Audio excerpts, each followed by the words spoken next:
प्रिय विद्यार्थियों, सुप्रभात। आज हम 8th क्लास में संस्कृत में ग्रामर का पार्ट है जो प्रत्यय, इस चैप्टर को आगे कंटिन्यू करते हैं। ये प्रत्यय से रिलेटेड लास्ट वीडियो रहेगी। इससे पहले हमने ल्युट प्रत्यय, कत्वा, तुमुन प्रत्यय और कृदंत जो शब्द बनाए थे उसमें हमारे स्त्री, सानच, ल्यूट, तरप, तमप वो सभी प्रत्यय थे उसमें हमारे। तो आज हम करेंगे मेन जो पार्ट, लास्ट सबसे इजी पार्ट है इसका, तरप और तमप प्रत्यय। तो सबसे पहले तो हमें ये समझना है कि तरप प्रत्यय कहाँ लगता है और तमप प्रत्यय कहाँ जुड़ता है। ध्यान से समझना है इनको।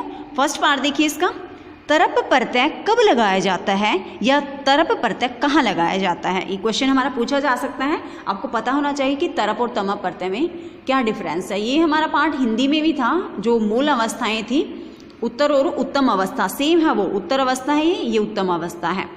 अब देखिए तरप प्रत्यय का प्रयोग कहाँ होता है। जब दो व्यक्तियों और वस्तुओं की तुलना की जाती है तो उत्कृष्टता बताने वाले शब्द के साथ तरप प्रत्यय लगाया जाता है। ध्यान इस चीज का रखना आपको, जब दो व्यक्तियों के बीच में या दो वस्तुओं के बीच में तुलना होती है वहां तरप प्रत्यय का प्रयोग होता है। जैसे इसमें बताया है कि जब दो व्यक्तियों या वस्तुओं की तुलना की जाती है तो उत्कृष्टता, यानी दो में तुलना करेंगे तो कोई एक को जब अच्छा बताएंगे तो उसके साथ कौन सा प्रत्यय जोड़ेंगे हम, तरप प्रत्यय। जैसे एग्जाम्पल देखिए यहाँ, राम है देवात श्रेष्ठ तरह अस्ति। राम देव से श्रेष्ठ है, तो दो के बीच में तुलना हुई, एक था राम दूसरा देव। श्रेष्ठ किसको बताया गया इसमें, राम को। तो उत्कृष्ट कौन है इसमें, राम। तो इसके लिए क्या करते हैं हम, जो उत्कृष्टता बताने वाला शब्द है ना उसके साथ तरप प्रत्यय लगाते हैं हम। ठीक है, जैसे राम देवात श्रेष्ठ तरह है, तो श्रेष्ठ जो उत्तर अवस्था है उसमें हमेशा क्या जुड़ता है, तर। क्या कैसे याद रहेगा आपको, क्वेश्चन है तरप, प को हटाओ क्या बचेगा हमारा, तर। ठीक है, तो तरप प्रत्यय का प्रयोग कहाँ होता है, जब दो व्यक्तियों के बीच में या दो वस्तुओं के बीच में तुलना की जाती है। नेक्स्ट पार्ट देखिए, तमप प्रत्यय का प्रयोग कहाँ होता है या तमप प्रत्यय किसको कहते हैं। सेम क्वेश्चन है, पूछे ऐसे भी जा सकते हैं, तरप प्रत्यय का प्रयोग कहाँ होता है, तरप प्रत्यय कब लगाया जाता है, या तरप या तमप प्रत्यय किसको कहते हैं। आंसर देखिए, जब बहुत सी वस्तुओं और व्यक्तियों में से, यानी कि देखो इसमें कितनी वस्तुएं थी, कितने व्यक्ति थे, दो। यहाँ क्या बताया है, जब बहुत सी वस्तुओं और व्यक्तियों के बीच में से कुछ को श्रेष्ठ बताना हो तो उस श्रेष्ठ शब्द के साथ तमप प्रत्यय लगाया जाता है। देखो इसमें क्या है, बहुत सी वस्तुएं हैं, बहुत सारे व्यक्ति हैं, मान लीजिए 5 बच्चे हैं। उस 5 बच्चों में से आपको किसी एक बच्चे का नाम लेना है कि ये श्रेष्ठ है, ये अच्छा है, ये सुंदर है। ठीक है, तो उस बच्चे की तारीफ में हम जो शब्द जोड़ रहे हैं ना उसके साथ प्रत्यय लगेगा तमप। जैसे मोहन है सर्वेशाम बालानाम सुंदरतम है अस्ति। मोहन सभी बच्चों में सुंदर है, तो सभी बच्चों के साथ जब हमने तुलना की मोहन की तो उसको क्या बताया, सबसे सुंदर। तो इसमें क्या कैसे ध्यान रहेगा आपको, तमप प्रत्यय है, मैं को हटाओगे क्या बचा, तम। और जो शब्द आप उसकी तारीफ में प्रयोग कर रहे हो उसके साथ हमें तम जोड़ देना है। नीचे यहाँ आपको बताया गया है कि जब हम सामान्य अवस्था के साथ उत्तर और उत्तम अवस्था की तुलना करेंगे तो क्या शब्द यूज करेंगे हम उसमें।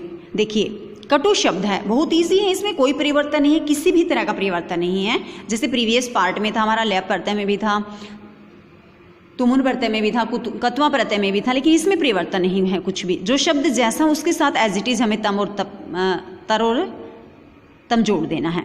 जैसे कटु, आपसे पूछा जाएगा कटु शब्द के साथ तरप प्रत्यय से क्या शब्द बनेगा या तमप प्रत्यय से क्या शब्द बनेगा, या ऐसे पूछा जा सकता है कटु के साथ तरप और तमप प्रत्यय लगाकर शब्द बनाइए। तो देखो कटु शब्द है, तरप के साथ क्या बनेगा शब्द हमारा, कटु तर। जैसे मैंने क्वेश्चन समझाते हुए बताया था आपको, प को हटा दो, तर बचेगा, तर यहाँ जोड़ देना है। सेम ऐसे ही उत्तम अवस्था है, तमप प्रत्यय है,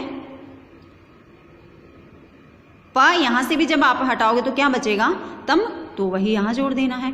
सेम ऐसे ही दृढ़ से दृढ़तर दृढ़तम, अल्प से अल्पतर अल्पतम, गुरु से गुरुतर गुरुतम, लघु से लघुतर लघुतम, श्रेष्ठ से श्रेष्ठतर श्रेष्ठतम, पटु पटुतर पटुतम, दुष्ट दुष्टतर दुष्टतम, दीर्घ दीर्घतर दीर्घतम, शूद्र शूद्रतर शूद्रतम, मृदु मृदुतर मृदुतम, नम्र नम्रतर नम्रतम, कृश कृशतर कृशतम, प्रिय प्रियतर प्रियतम, दूर दूरतर दूरतम, उष्ण उष्णतर उष्णतम, एक एकतर एकतम, स्थूल स्थूल स्थूलतर स्थूलतम, मूर्ख मूर्खतर मूर्खतम, निपुण निपुणतर निपुणतम, कठिन कठिनतर कठिनतम, मधुर मधुरतर मधुरतम, योग्य योग्यतर योग्यतम, पवित्र पवित्रतर और पवित्रतम।